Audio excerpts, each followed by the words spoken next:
Hi, it's Dante Carlson here. We're revisiting a classic from 1984 today. The movie we're looking at now is Gremlins. I'm going to unbox this release and share my opinions.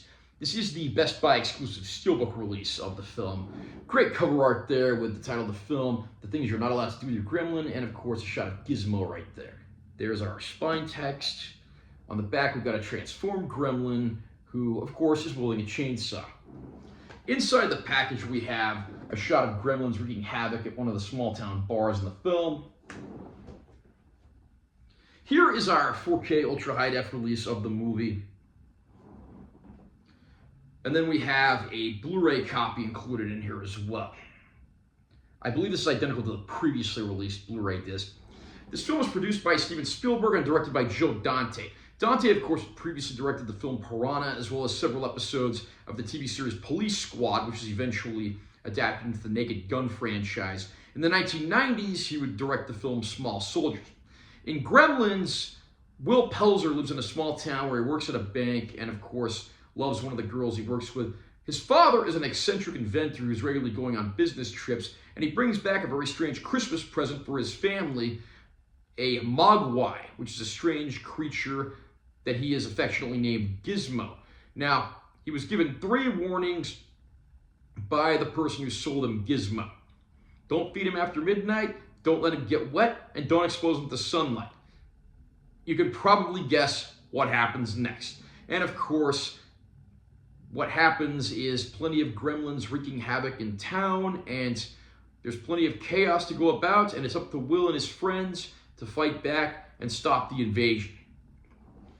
Gremlins is actually a film that's responsible for the creation of the PG-13 film rating, because at this point in time you had movies like this and Indiana Jones and the Temple of Doom that were rated PG but considered too dark and violent for that rating, but they certainly weren't dark and violent enough to be R-rated films. So that's one of the reasons PG-13 came about in the year 1984.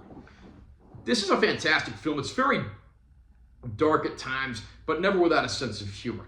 Of course, everyone in the movie is great. You even have Phoebe Cates and Judge Reinhold reuniting after Fast Times at Ridgemont High, with Cates, of course, playing the love interest of our young hero, and then you even have Hoyt Axton, the famed actor and songwriter, playing his father. Axton's probably the best thing about this film. He's this bumbling, somewhat inept inventor, but he's also a loving father and certainly a character you can't get enough of. And it's a nice supporting cast throughout the movie as well, including a few other like Dante regulars that peek their heads in. The movie, it really does a good job balancing darker elements and comedy. At times it's downright demented, but there's also times where, again, you're going to laugh out loud. And just seeing the creature effects in this movie is certainly worth the price of admission alone. Even when we get to a point where we have more gremlins, and gremlins that are transforming into a not-so-kind state after eating after midnight, the movie is just an all-out laugh riot. I mean, there's even a sequence in a bar that spoofs Flashdance, and Michael Sembello, the guy that sang the song Maniac for Flashdance, sings the song in this movie, fully completing the parody. I mean, the movie has a pretty good, pretty entertaining outcome, and I have to say, it's certainly one of my favorite 80s films. This, of course, was followed up 6 years later by the sequel, Gremlins 2, The New Batch, which was set in New York City. That particular film has not yet received a 4K release. Now, the 4K transfer for this has been getting a lot of mixed reviews, people saying it's just not very good. And honestly, I have to beg to differ here. This is not a movie that was ever shot to be ultra high-def demo material. And I think it's a pretty good-looking filmic transfer, all things considered. I think it would benefit from a new scan, maybe a remaster, but I don't think this looks bad by any means. It's certainly a major step up from the previous Blu-ray release of the movie.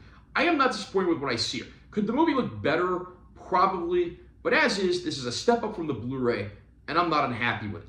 And again, that Blu-ray disc that's included here does have a lot of the older archival bonus features on it, so there are a few things there to watch if you are a fan of the movie.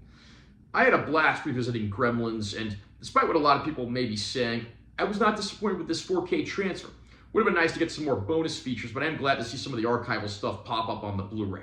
So I can certainly recommend this one to fans. How about you? Are you a fan of Gremlins? Do you think this is your favorite Dante film?